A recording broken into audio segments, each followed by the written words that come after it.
Hey guys, in this video we're going to take a look at how you can enable or disable double tap zoom on the iPhone 14 series.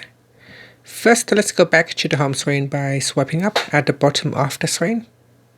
On the home screen, tap on settings. In settings, I'm going to go back to the settings screen, and then we swipe up to go down and tap on accessibility. In here, go down and tap on zoom. At the top here, tap on the zoom toggle button to switch it off or turn it on. Once you turn on, the phone will go into zoom mode, so you can use 3 fingers and double tap to zoom out. Now if you triple tap 1, 2, 3, it will open up this menu. So I'm just going to close that. So here, double tap 3 fingers to zoom, drag 3 fingers to move around the screen.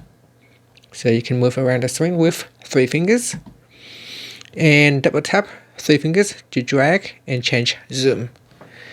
And that's it. Finally, you can swipe up to go back to the home screen, and from any screen, you can always zoom in by double tap with 3 fingers shortcut. And then we can move around the screen using 3 fingers. Thank you for watching this video. Please subscribe to my channel for more videos.